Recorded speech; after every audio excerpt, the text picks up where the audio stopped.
I'm Gareth Kane and welcome to Ask Gareth. The idea here is always very simple. You ask me questions about corporate social responsibility or sustainability and I answer them. Now this time we have two questions for you because Tracy Rolling Church of Kyocera asks, Dear Gareth, how do I choose which reporting framework to align to? And Sean Axon of Johnson Matthey plc asks, Dear Gareth, reporting standards GRI, G4, IIRC, SASB, none. Which should I use and why? Clearly a burning question, one that I know lots of people are asking. Now I'm a little bit suspicious of reporting, I must say, as a professional, because this huge industry has grown up around it. And I start to worry that the tail's wagging the dog. Now don't get me wrong, reporting is essential, it's very important to get it right. But if you create huge structures around it, then people start to see reporting as an end in itself and compliance with standards as an end in itself, rather than the true meaning, which is transparency in order to communicate what you're doing in sustainability and drive your own sustainability programs forward.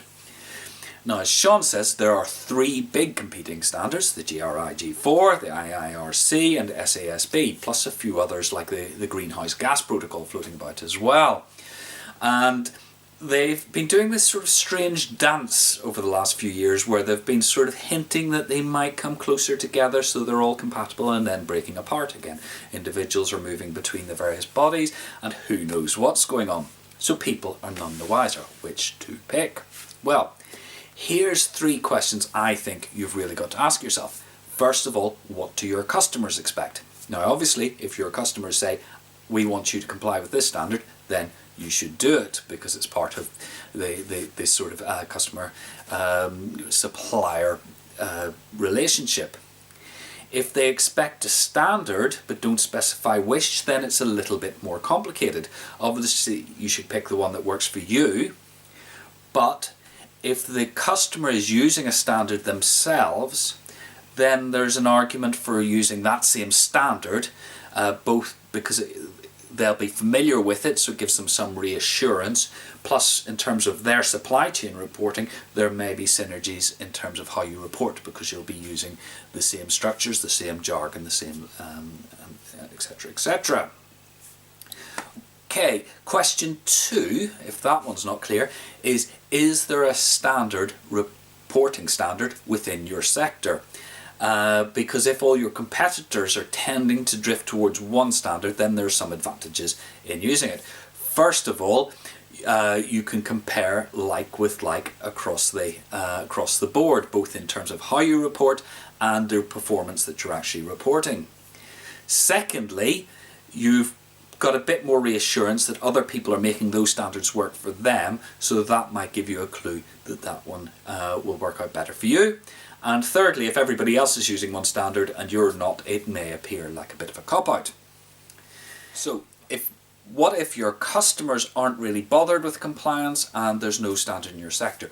Well, then you have to make up your mind whether you're going to create your own framework or follow one of the standards, because you will need a framework if you decide to go it alone, particularly around the thorny issue of materiality, because that's all about deciding which issues that sustainability issues are important enough for you to report. And it's the sort of difference between transparency and greenwashing away, because you don't want to miss out something that's really important, and certainly your stakeholders don't want you to.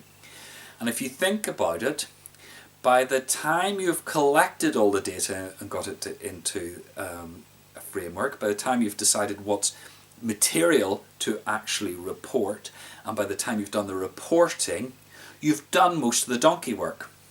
So the killer question is the additional burden of following the standard worth it in terms of the extra stamp of approval it gives you, or is it too much the straw that breaks the donkey's back? And that's what only you can decide that.